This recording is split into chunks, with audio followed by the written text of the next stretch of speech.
सोमवार को राजीव भवन शिमला में कांग्रेस का नया संगठन बनाने के लिए बैठक शुरू हो गई है। 2 दिवसीय इस बैठक में नए संगठन को लेकर चर्चा की गई। मीडिया से रूबरू होते हुए कांग्रेस प्रदेश अध्यक्ष प्रतिभा सिंह ने कहा कि अखिल भारतीय कांग्रेस कमेटी सचिव एवं प्रदेश कांग्रेस सह प्रभारी विदित चौधरी और चेतन चौहान के साथ बैठक की गई, जिसमें नई कार्यकारिणी को लेकर चर्चा की गई है।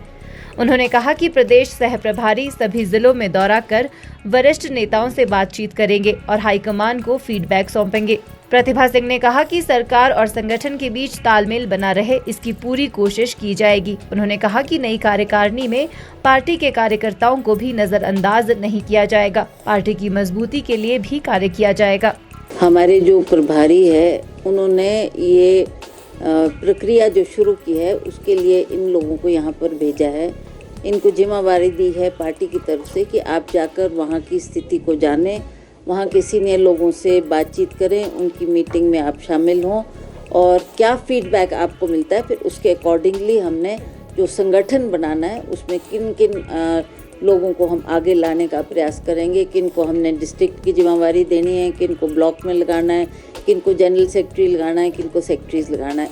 इस बात को ध्यान में रखते हुए प्रभारी ने इनको यहाँ पर हिमाचल प्रदेश भेजा है और आज हम यहाँ मीटिंग कर रहे हैं। उसके बाद ये इलाके में जाएंगे और जहाँ जहाँ इनकी ड्यूटी होगी, चाहे वो कांगड़ा है, चाहे चंबा है, चाहे सिरमौर है, शिमला है, सभी जगह ये दौरा करेंगे, सीनियर लोगों से मिलेंगे, फीडबैक लेंगे कि लोगों का क्या मानना है, कि कौन वो लोग हैं सक्रिय तौर से जो पार्टी का काम करते हैं, जिन्होंने पिछले चुनाव में भी काम किया है, और कौन ऐसे लोग हैं जो संगठन में केवल मात्र पद लेकर बैठे हैं पर इलेक्शन के वक्त में सक्रिय नहीं रहे। इस बात की ये लोग छानबीन करेंगे और वही रिपोर्ट फिर हम हाईकमांड को देंगे और हाईकमांड फिर हमारे से बैठकर चर्चा करेगी। फिर हम अगली प्रक्रिया है उस पर हमने अगला स्टेप क्या उठाना है, इस के लिए इनको यहाँ पर भेजा गया है।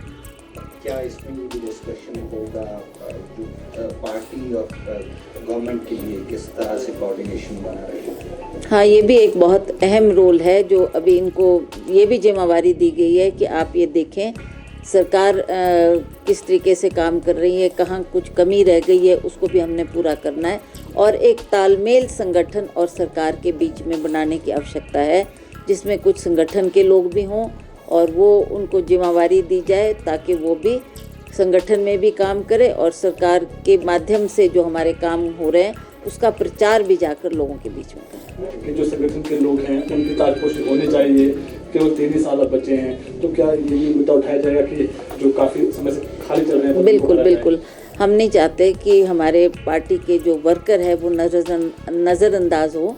उनकी नियुक्ति भी कहीं ना कहीं होनी चाहिए, चाहे बोर्ड में हो, चाहे कॉरपोरेशन में हो, कहीं चाहे चेयरमैन बनने की बात हो। हमारे जो सक्रिय पार्टी के कार्यकर्ता हैं उनको ये ओहदे मिलने चाहिए।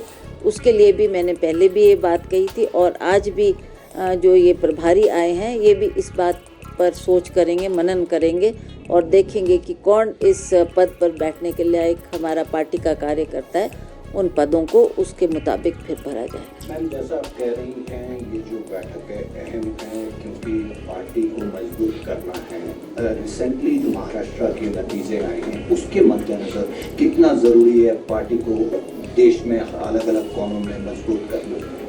ये तो आप सही है कि पार्टी की मजबूती के लिए हम लोग यहाँ भी काम करेंगे। आपने पिछले विधानसभा में भी देखा कि पिछले विधानसभा में भी हमारे पार्टी के लोगों ने, वर्करों ने बहुत कमर तोड़कर मेहनत की है और पार्टी को दोबारा सत्ता में लाया है। उसी तरह से हमारे चाहे निगम बोर्ड के इलेक्शन हुए हैं, यहाँ भी शिमला का नगर निगम जो उसका इलेक्शन हुआ है उसमें भी हमारी पार्टी के कार्यकर्ताओं ने बहुत मेहनत की और हमने सभी जगह सफलता प्राप्त की है। तो मेरे को लगता है कि इसी तरह से हमारे पार्टी में भी एक जोश भरने की आवश्यकता है, उनका मनोबल बढ़ाने की आवश्यकता है ताकि हम सब मिल बैठकर काम करें और अगला चुनाव जिसका हम सामना करेंगे उसके लिए हम मजबूत हों। अब नए लोगों को हमें आगे लाना है।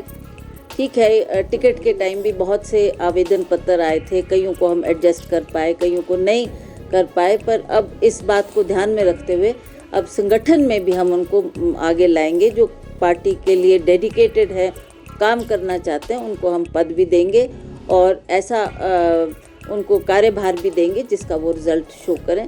तो युवाओं को आगे लाना भी हमारा कर्तव्य है। उसी तरह से महिलाओं को मान सम्मान देना, महिलाओं के लिए भी काम करना और महिलाओं को भी कहीं ना कहीं का प्रतिनिधित्व देना भी हमारा कर्तव्य बनता है। इसके लिए भी हम काम करेंगे। वहीं प्रतिभा सिंह ने प्रियंका गांधी वाड्रा की जीत को पार्टी के लिए बूस्टर बताया। उन्होंने कहा कि प्रियंका गांधी ने पार्टी की मजबूती के लिए हमेशा कार्य किया है और आगे भी वे पार्टी की मजबूती के लिए कार्य करेंगी। प्रियंका गांधी की जीत हमारे लिए एक बहुत बड़ा बूस्टर हमको मिला है। ठीक है, हमने कहीं कहीं जैसे महाराष्ट्र में हमारी पार्टी की इतनी अच्छी परफॉर्मेंस नहीं रही है, पर जहाँ तक प्रियंका गांधी का सवाल है, वो जब एक जनरल सेक्रेटरी थी तब भी उन्होंने पार्टी के लिए बहुत समय दिया, बहुत काम किया, क्योंकि वो हिमाचल प्रदेश की वासी हैं, वहाँ यहाँ उनका घर भी है, आती हैं।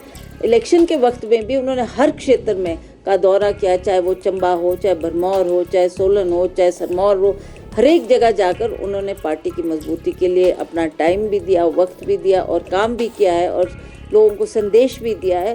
उनका बहुत अहम रोल रहा। हमें खुशी है कि अब उन्हें एक बहुत अच्छा ओहदा मिल गया है। वो मेंबर ऑफ पार्लियामेंट बन गई है वायनाड से और वो पार्टी की मजबूती के लिए बढ़ चढ़ के काम करेगी और जो वहाँ के लोगों की आवाज़ उन्होंने संसद में रखनी है उसका भी उनको मौका मिला है। तो उसके लिए हम सभी प्रफुल्लित है, सभी खुशी है।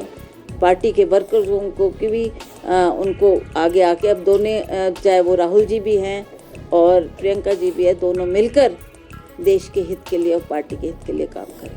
हिमाचल न्यूज़ 24/7 के लिए शिमला से हरदेव कुमार के साथ सपना शर्मा की रिपोर्ट। आप देख रहे हैं हिमाचल न्यूज़